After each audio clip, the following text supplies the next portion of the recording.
guys excited about spring break? Yeah? Yeah, it's definitive. Yes, we are. It was cool. That is awesome. All right. Well, if you got your Bibles for me to 2 Samuel chapter 7, that's where we're going to be. Man, I've been loving the Come and Listen series. And I've definitely gotten some feedback from people that you guys are digging in. Who's digging it? Like this series we've been in. I mean, it's just been one of those, I don't know, this season that we've been in, especially the last few weeks, just some of the bold statements that just land, and you just know it's true. Like, I mean, just even over the last couple of weeks, that kind of resident thing that's happened, I might kind of put a stake in the ground last week, that it's really not about what you feel, it's about what God's Word says. And you hear that, and you're like, really? I mean, I've just got to, blindly lock into this thing? Well, that's not what God really tells us to do, but just this idea that our heart is deceitful above all things, and then one minute we can be angry, frustrated, the next minute we can be repenting. And to know that we've got a trustworthy word from God that is always good, it will never wither, it will never fade away, it will always stand, and it's good. It's good for my soul, been good for my heart. And then as I dug into this passage this week, I really just got a sense that, I don't know what it was, but it immediately reminded me of something a friend of mine said to me years and years ago when right at the beginning of when I just started teaching and preaching at River City Church, where I was on staff before we planted Ocean City. And I was just nervous. So you can imagine this not, being so green, not knowing what I was doing.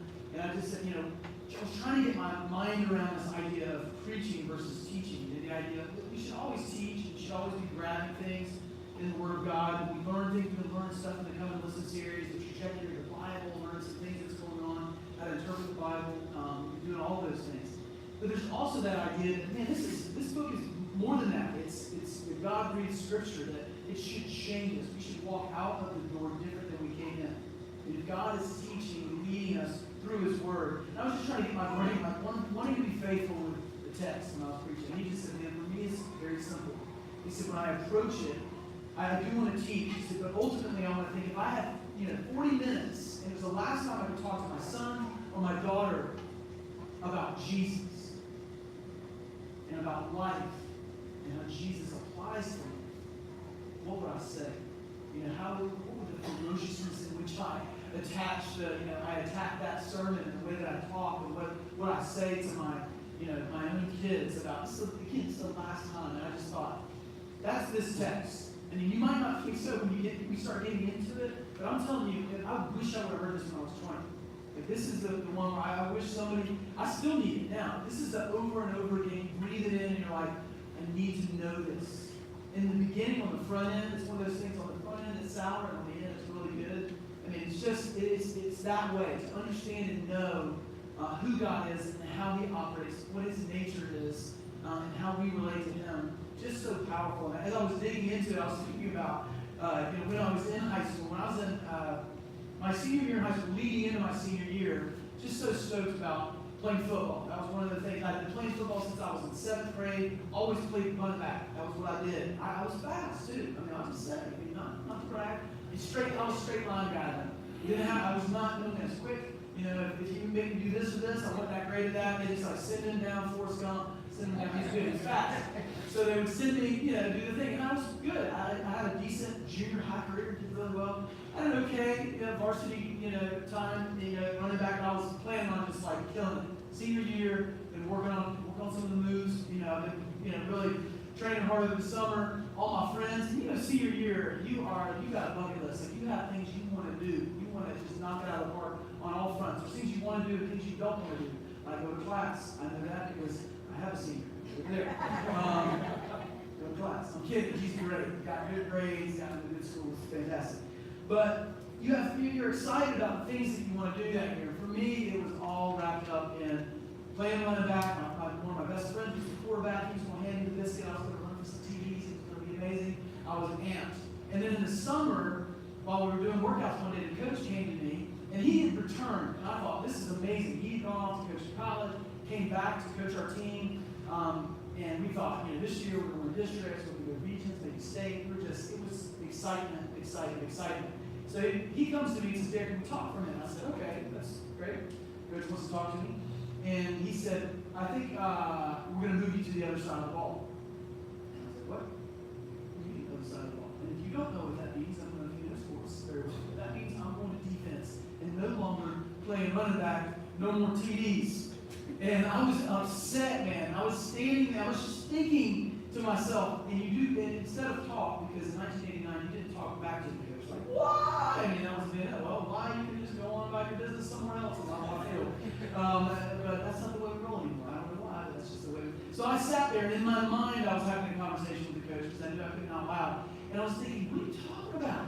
Senior year? I mean, last year, did you watch me? That was awesome. You know, did you see what I displayed on the field? Which really wasn't that awesome. But I just was frustrated, and he could see it in my face. He said, I can see by your face that you want an explanation.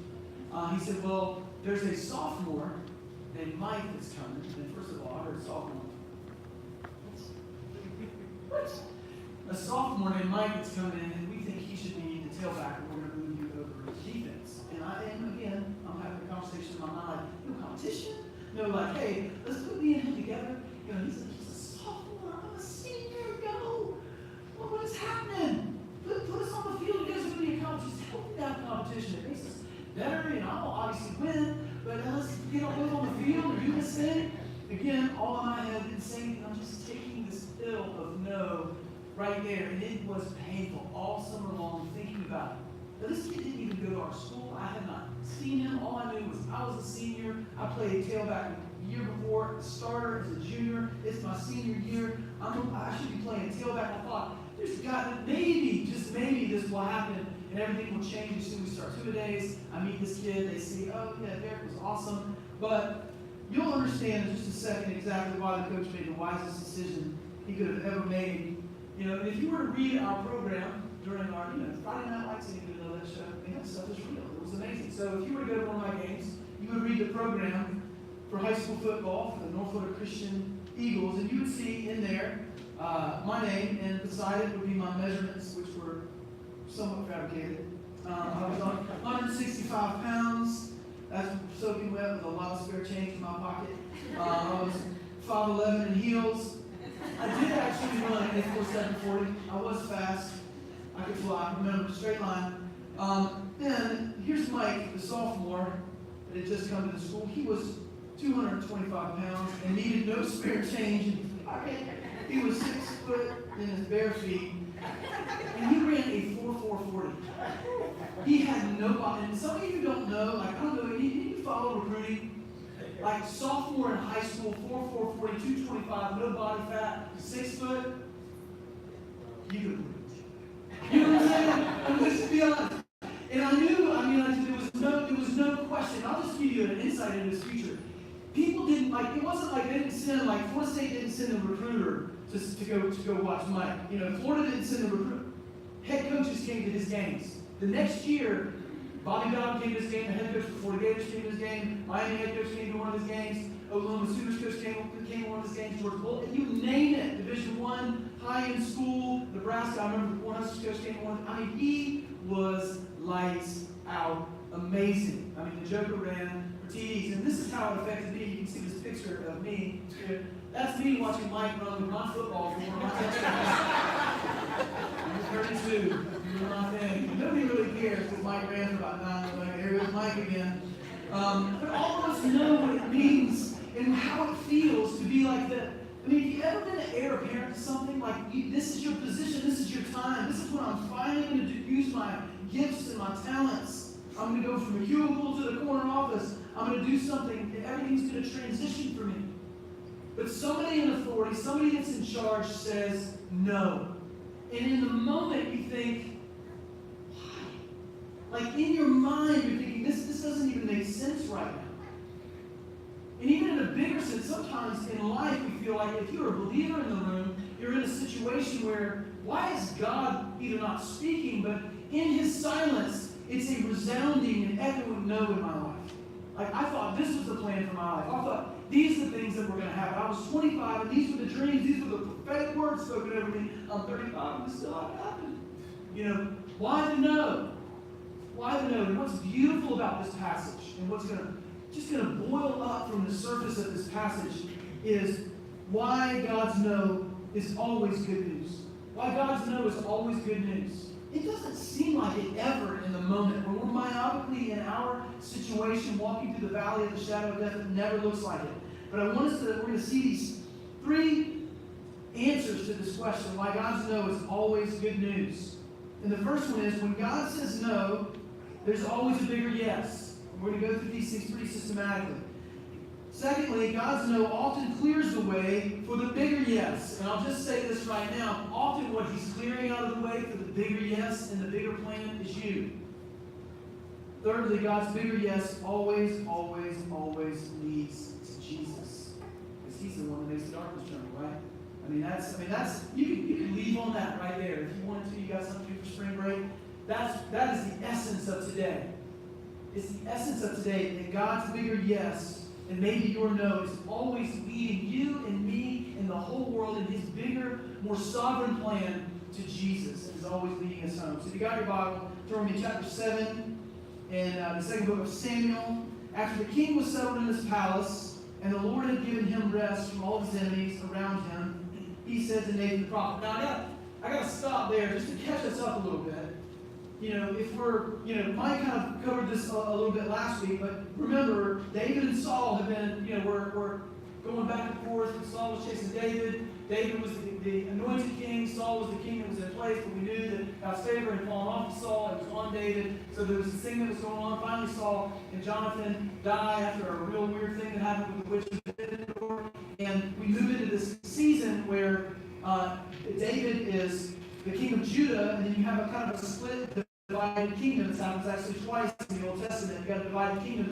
Judah was considered its own kind of country, and then you got the nation of Israel. Ishbosheth was the king of Israel. Remember last week Mike talked about Ishbosheth gets murdered, and all of a sudden David and so Judah and Israel become unified kingdoms, and everything's going pretty good. And then we get into this scripture, and things are settling down. The wars with the Philistines, the wars with the surrounding countries are settling down. So after the king was settled in his palace, the Lord had given him rest. So we get that from all his enemies that were around him.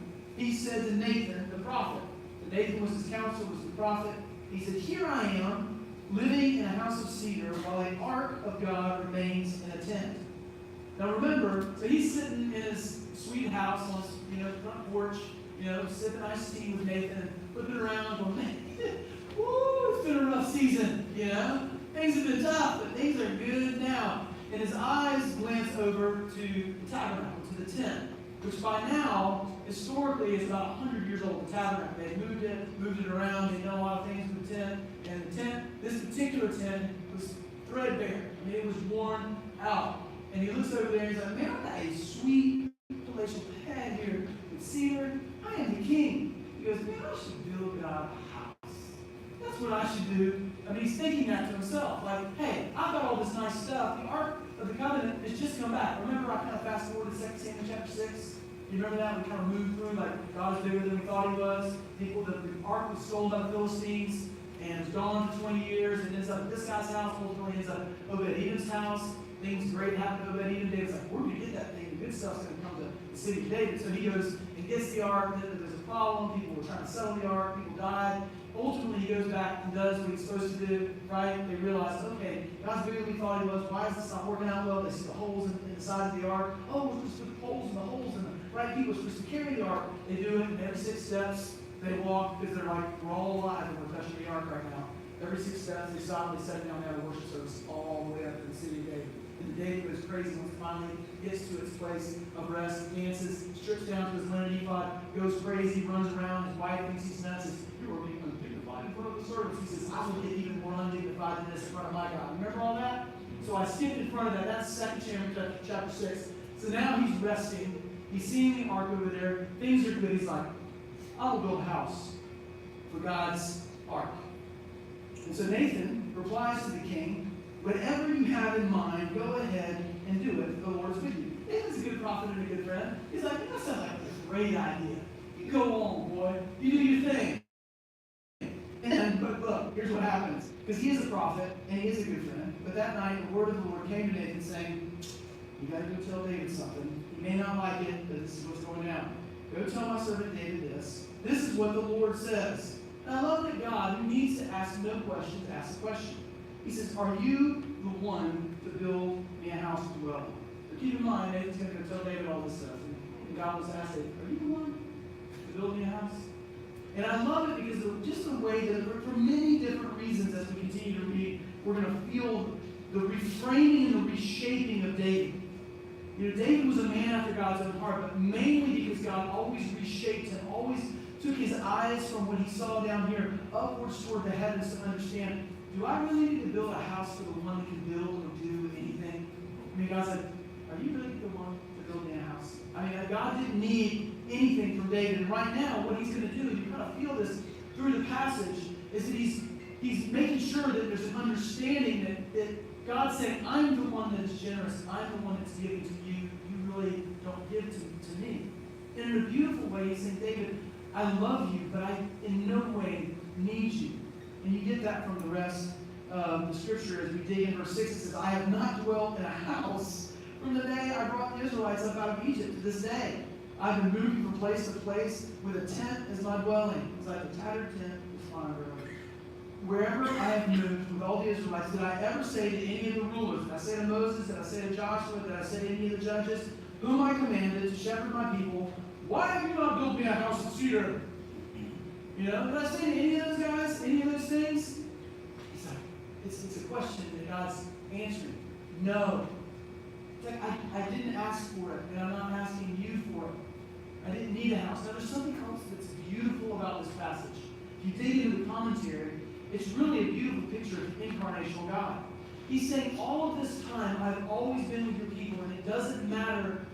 It's not about what you can do for me or what you can give me or how you can prepare for me. It's not about any of the things that you bring to the table. It's not your resume. It's not how you can build me a house or create a space for me. I'm with you either way. I love my people unconditionally. And he's saying, hey, when things were bad, when you were rebels, I was always with you. I mean, it's a foreshadowing of the incarnational nature of Jesus, who had everything, who had every right to stay in the position of sovereign ruler with his scepter of authority on his throne, set all those things aside to become nothing, to live the life like you and me. It's incredible that he came to earth and had a regular job, carpenter, had people coming in talking to him, going, can you take a little bit more off that leg? This one doesn't look good. Can you put this thing over here? I mean, can you imagine? King Jesus, carpenter, incarnational, suffered, understood temptation. Hebrews says in every way he can be empathetic about the way that we live. We do not have a high priest that does not understand who we are. He understands in every way what it means to be human, incarnational. He's not very, it says in Acts chapter 17, when Paul's trying to lead those people in the Areopagus away from their gods into Jesus. He is, I just want to let y'all know, he is not very far from you. God is willing to get into the margins and into the mess with us. I think that's a whole nother sermon. But I just couldn't get past it with thinking, that is a beautiful thing that God is saying. I don't need a resume.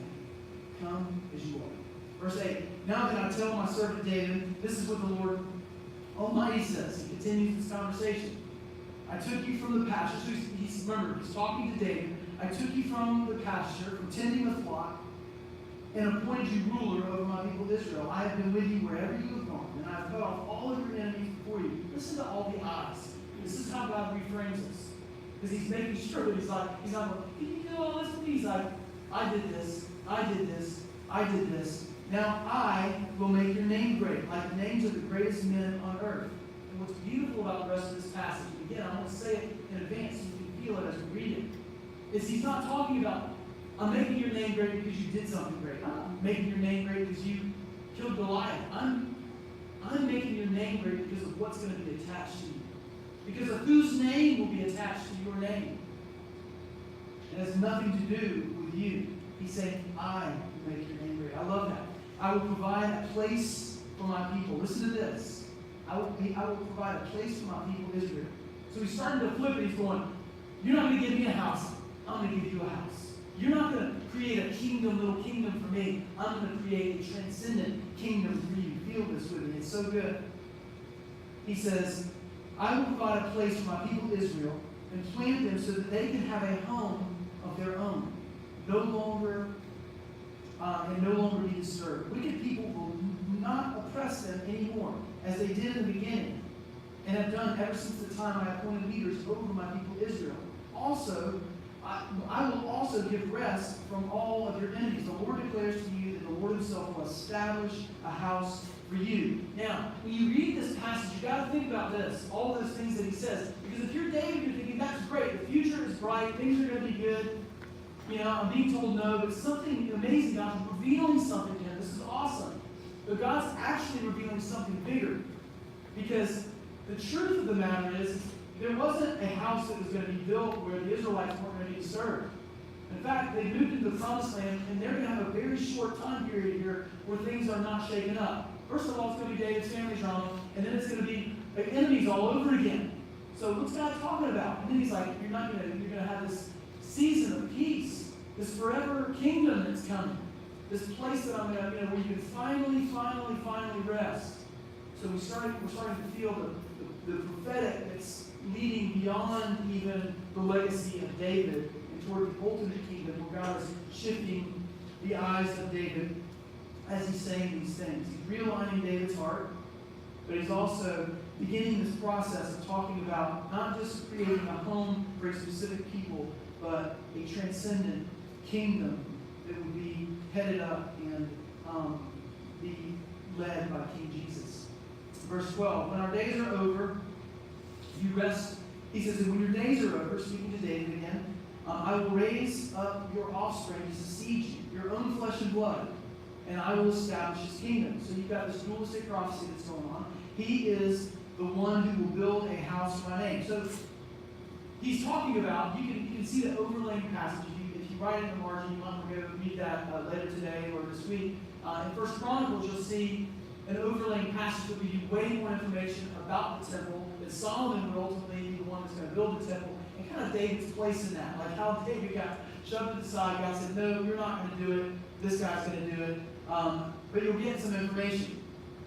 So he's talking about Solomon. Solomon's the one that's going to build a house for my name. I will establish a throne through his kingdom forever. So God is talking about Solomon. I will be his father. He will be my son. When he does wrong, I will punish him with a rod wielded by men. So Solomon wasn't always doing the right thing. 700 wives. He partied like he did. He was, my man, he was crazy. When he does wrong, I'll punish him with a rod wielded by men, with floggings inflicted by human hands. But my love will never be taken away from him, as I took it away from Saul when I removed from whom I removed from before you. Your house, your kingdom. Listen to this. And this is what we know. We know when we hear things that we know in the future don't happen. And I read this and I know because of what we know in the Old Testament, these things don't happen, except in a different way.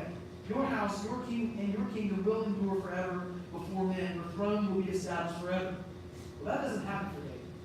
Nor does it happen for Solomon. I mean, there's no forever kingdom or forever establishment of anything. And in fact, what happens from this moment, this is the high time. David is the high time. Solomon, you can say it is because he's wise and he had fun while he was there. But, I mean, in terms of the kingdom of Israel, the people of Israel, slowly gets dismantled. But it's being set aside for the purpose of the greater, more transcendent kingdom and transcendent temple that would happen in and through Jesus. That Jesus would be the temple that he would say, hey, you tear down this temple in 3 days, I'll rebuild it. People thought he was crazy. It's because Jesus was going to be the transcendent temple. He was the place. He was going to be the area of focus. He was going to be the home that would not be disturbed. He would be the centerpiece of heaven to come. I love that because you can see in here, you're like, okay, so why is this being said? Well, that's why it's being said. Because in these stories, and you come and listen to this, the whole point. We dig in and we look at, we zoom in and see these beautiful stories that are taking place. But there's no way that you can miss the beauty that all of this points to the ultimate redemptive plan, Jesus' death, burial, and resurrection. And the things that Gerald said today, the idea of redemption, that we walk in here, what Jesus has done means that healing's on tap today, that our shame is washed away today, that everything changes as a result of what Jesus has done. So that is a beautiful thing. You can see it. Just think about these words that we see in this passage. I will be his father, and he will be my son. Think about Jesus. I will punish him with a rod wielded by men, with floggings inflicted by human hands. Your house and your kingdom will endure forever. Solomon certainly didn't. Your throne will be established forever. Solomon certainly didn't. David's kingdom didn't last forever. The only way David's kingdom was lasting in any way is in the form of legacy, because his wagon was hitched to the ultimate name above every name, which was Jesus. And this is kind of the right sizing of that, and just a beautiful picture for you and for me. Verse 17, Nathan reports all these things to David. We all need a Nathan in our life, people, that will come and bring tough counsel. He reported them to David and said, God said no. And that's not all he said. He said a lot of other stuff, so sit down. So he tells them all the stuff, and then King David went and sat before the Lord, and he said, this is what I love. David proceeded. I don't know how long it took. Maybe there was some stomping and some frustration. Like, I don't know. Maybe he got upset. Maybe he was frustrated and thought, oh man, after God's own heart, I should be doing this. I definitely should be the guy. And now he's being told he's not the guy. But ultimately, this is his response. And this is why I think David is a man after God's own heart. He says, who am I? He's being right-sized. He's being shrunk down in a way that he shouldn't. Sovereign Lord, what is my family that you have brought me thus far? And as if this were not enough in your sight, Sovereign Lord, you have spoken about the future. Could you imagine mysteries of God, right in the place that you are, God coming down, or somebody coming to you with a definitive answer about something in the future? I mean, we just know where to eat. That's a relief. I mean, thought like big things in our lives, like who am I going to marry? What's my job going to be? Am I going to survive past 40? Anything like that. Like to hear that, he's thankful just to understand a little bit about his future, of the house of his servant, his decree. Sovereign Lord, I'm a mere human. In fact, in the translation, in the Hebrew, this kind of reads funny here. If you look at some other translations, he's basically saying this is good for all of mankind that we know this about our future. So there's some understanding of David knowing that this is bigger than he thought it was. This whole story, this whole plan is more than just about him building a house for God. What more can David say to you? For you know your servant, Sovereign Lord, for the sake of your word and according to your will, you have done this great thing and made it known. Always submitting to the word in God's will. How great are you, Sovereign Lord? There is none like you. There is no God but you, as we have heard with our own ears. And I love David's response in the midst of the no. But how do we get there? I mean, I think understanding and seeing some of the things that God's pressed into this passage is where the truth is. So why is God's no always good news? You probably felt it a little bit weaved in there, but let's bring it out a little bit. So the first point is, when God says no, there's always a bigger yes. So I think you felt that in verse 9 where it says, I have been with you, where God's saying, I've been with you wherever you've gone, I've cut off all your enemies. Now I will make your name great. Saying, no house, but your name's going to be great, like the names of the greatest men on earth. And I will provide a place for my people Israel and plant them so that they can have a home of their own, no longer disturbed. Now knowing what we know, David's saying, okay, my small story, it has to fall to the ground in the place of God's bigger story. My no, in this case, has a much bigger yes in the grand scheme of things. This goes beyond David. It goes to you and me. David didn't know we'd be in Jacksonville Beach talking about Jesus, but the plan that God was putting in place included you and me. And David's like, I get it now, to some degree. David doesn't know. He's probably up there now going, man, I had no idea. Jacksonville Beach is cool. What's going on there? But this idea is that when God says no, there's always a bigger yes. So in the moment when there's a no, in the moment when we don't understand, in the moment when we're in the valley of the shadow of death, not understanding what God's doing, what God's always doing is He's shaking our lives to let us release the things that we think will save us, rescue us, or what we believe life is about that's down here. I say this a lot. The gravity of this world is strong. We think it's about this. We think it's about, if I just got AirPods, then I'd be fine. I'm kidding. I looked at the students for a second and I just thought about them. They're like, AirPods is everything. You can pull if you ain't got AirPods. But whatever the things that God does in the midst of it, and I'm not saying that He's the captain of every awful thing that's happened to you. God is sovereign on high, and it is a mystery. I know God weeps with you in your circumstances. But He will use and leverage the moments that you are in and knows that He's saying over your life, the things that aren't happening now that you think should, to change your lens, to give you something that nobody on earth could ever give you, which is hope when it seems hopeless. You know, a friend of mine has been texting a group of us to pray for his brother and his sister-in-law. She had cancer 10 years ago, had beat it, was cancer-free for the last 10 years, and the cancer had come back. So the first text was, pray, we did some scans, trying to figure some things out. And then he sent some other texts saying, hey, we're getting some pretty bad results. She's got a tumor on her spine. She's got some other things. We're trying to see how far it's spread. And I want to read you some of the things that, this is amazing to me. And this is one of the reasons I love Jesus. Because nothing on earth could do this for you and me in the midst of what she's walking through. So his brother texts us about his sister-in-law who's battling cancer. The first part of the text was, the cancer has returned. It's not only on her spine, it's in her lungs, it's in her lymph nodes, and other areas of her body.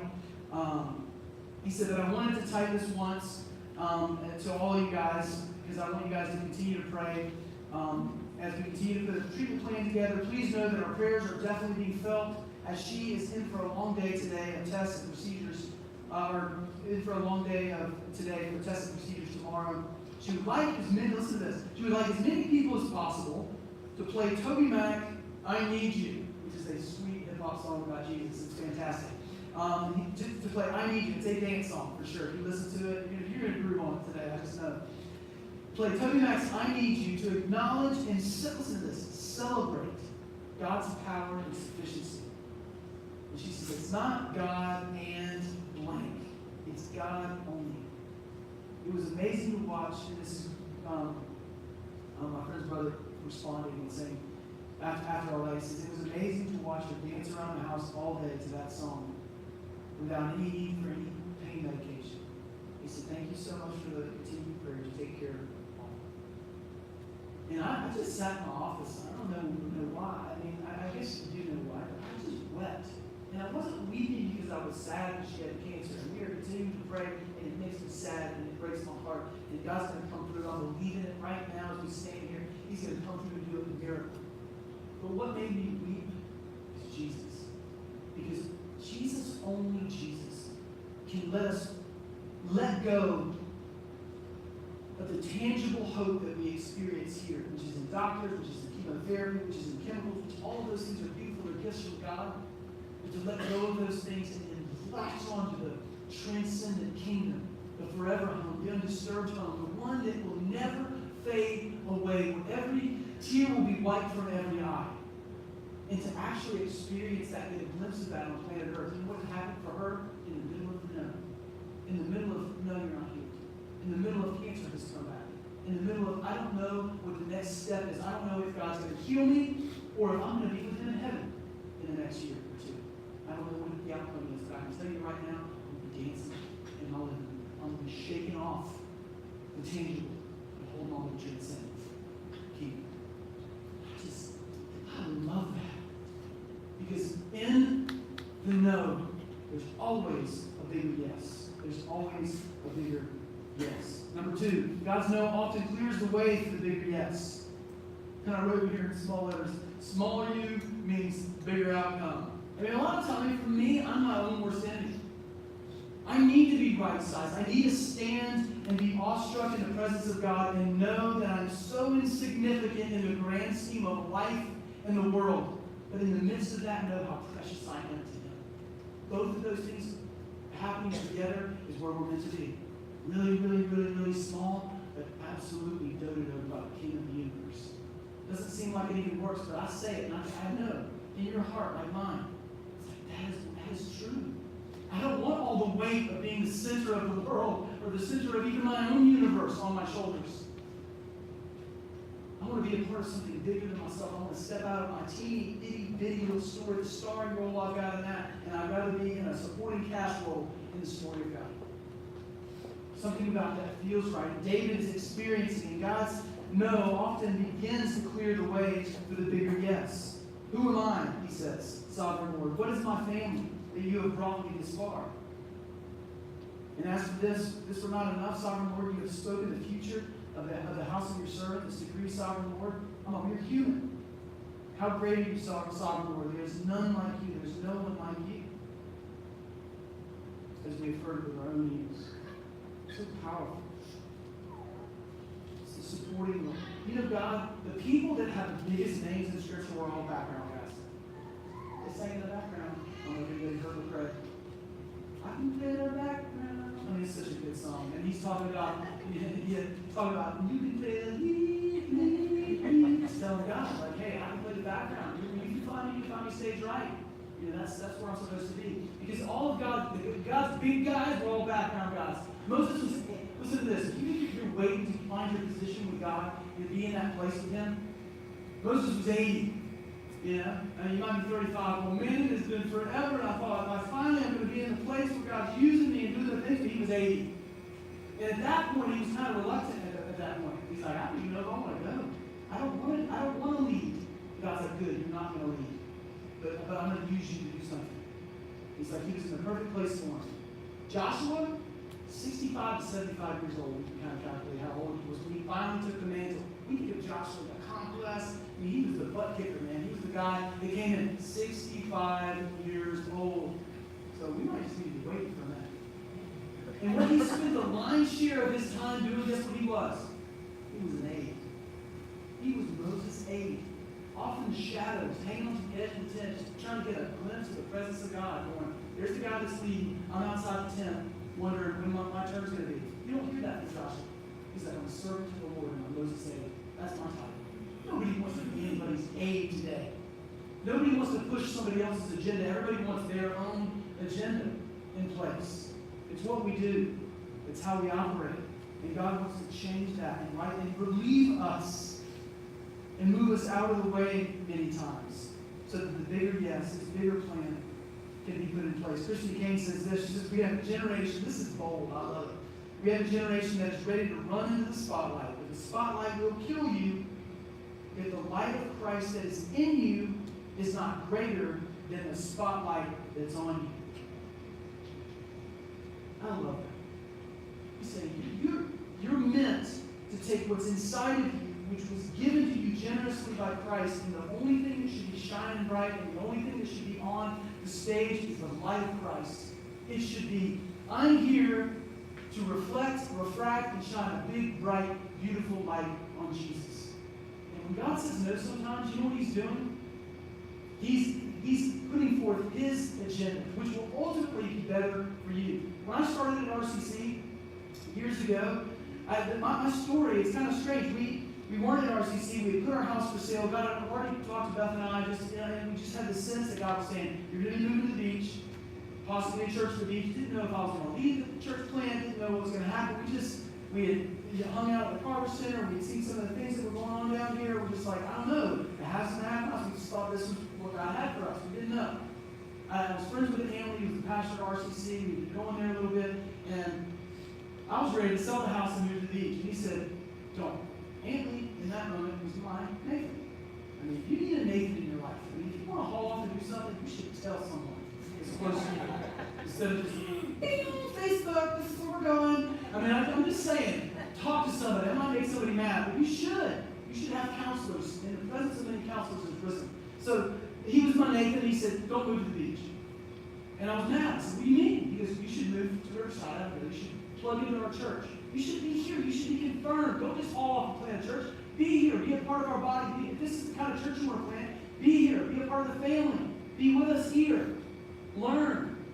And I was like, I remember going home and I was like, okay, that sounds like a great idea. We went home to talk about it. I was like, we're not doing that. No, this is stupid. We're moving to the beach. And partly selfishness. Who doesn't want to move to the beach? Tough mission field trip, guys. But luckily, God moved my heart, and I listened to Anthony. He was incessant. And he was like, you come here. Gave me a job. He's like, I have a job for you. You're going to be a student ministry here. You can come on staff. I thought, all right, I'll do that for 6 months here or whatever. And I was there for 5 years. And you know what happened along the way? The first thing that happened was like, I don't know what I'm doing. I was like, thank you, Jesus, and your sovereignty. And then I loved what I did. I loved supporting another guy who was doing an amazing job. I loved what God was already doing. He was stepping into. Sometimes we want to create a plan, and God's saying, why don't you step into somebody else's plan that I got my heart and my life on right now? Why don't you leverage all of your resources to push somebody else forward as God's using them? And so I did that, and I loved it. I loved being a student ministry director to the point where I was about a year out from when they were like, okay, they were already confirming, saying you should play at the church, and that's what God wants to do. And I was like, I remember one of the hands also, I want to do it. I mean, I still want to do it. I was like, I love it here. I love my family here. I love all the people here. This is my home. They made a home for me here. I don't want to go. And at that moment, God's like, all right, now I'm ready. He knows that he's not the leader. He knows he's not going to lead anything. He doesn't even want to lead. Perfect. It's what needed to happen. I mean, it took so much longer than I thought it ever would take. And look at God's wisdom. I mean, for those of you that are, some of you don't know the people that are here at the foundation of this church. I mean, I look at my front row at my people. We get teary-eyed. I got Leslie Walsh, her husband Aaron Walsh. I mean, what would the church be without them? Look at Gerald. Gerald right here in his cute little hat. Never would have happened. You know what I'm saying? RCC was the foundation. These people that came with me, Jonathan Bryant back there mixing tunes, making it sound amazing. Him and his wife Rachel. Life would be different without them. The Wyers, could you imagine Jack and Lindsay Wire Church without them? That's all RCC. Danny and Emily Strickland, could you imagine having them as a part of our family? The battle cars, and I could go on and on with the people that came to be the foundation of our church. Incredible, just amazing pieces to the puzzle that I'm like, I don't know that we would be here. I'm confident in some ways that we wouldn't. Had I just ignored that and took the no and said yes and pushed through. Because when God says no, it's really no. We might say yes, well, I'm going to do it anyway, and then it just turns to nothing. Because God is sovereign on high. Sometimes it's all about stepping into where God is. David did that. We go read Chronicles, look at what David does. He just says, well, I guess I'll just cut down timber for the rest of my days. For my son. I'm not building the temple, but I'm going to give him everything I have. I'm going to train the workers. I know I'm going to be dead. My name's not going to be on it. It's going to be Solomon's. But I'm going to put all the wood aside. I'm going to put all the people aside for somebody else's deal. And we don't do that much. 3, last one. God's bigger yes always leads to Jesus. If we look at verse 12, I'll just repeat this. When your days are over, you rest with your ancestors, just think about Jesus. I will raise up your offspring, Jesus, to succeed you, your own flesh and blood. Remember, the house of David is connected, direct lineage to Jesus. Jesus would be born in Bethlehem, his town. He says, and I will establish his kingdom, and he is the one who will build a house in my name. I just love putting Jesus' name in that position, because it's a dualistic prophecy. Jesus is the one who will build a house in my name, and I will establish the throne of his kingdom forever. Jesus. The bigger yes always leads to Jesus. As we end, I'm thinking, that's what we need at the end of the day. Like, to know sometimes is to shake off so much that my eyes will drift up, and once again I will see that life really is about Jesus. That Jesus plus nothing equals everything. And I'd love to give you a great Braveheart illustration or a Batman Returns illustration right now. But I'm going to use Scuffy the Tugboat because it's more my speed. But I love this book. If you know my wife and you've known her for the last 20 years, you've probably heard this story. Like, she loves this story. That's not to tell kids, to tell adults. Like, adults need to hear this. And we got this book. I just saw it this weekend. I picked it up. I was like, here it is. It's amazing. She will tell the story over and over again because this story is so cool. It's so simple, but man, is it awesome. So this kid goes to the store and he gets this tugboat. Scuffy. Scuffy talks, his book. And he takes it home and he plays with Scuffy in the bathtub. And Scuffy, loves that he's been bought, loves this kid. But he always is complaining about me. He's like, I was made for bigger things. It's just a bathtub. I was made for bigger things. So one night, he's in the bathtub, he gets woozy, and he kind of falls asleep and goes into a dream. And he dreams about going to the bigger waters. And his child friend owns him, takes him to the stream, he goes in there, he's all fired up, he's in the stream, and he's like, I was made for bigger stream. I was made for bigger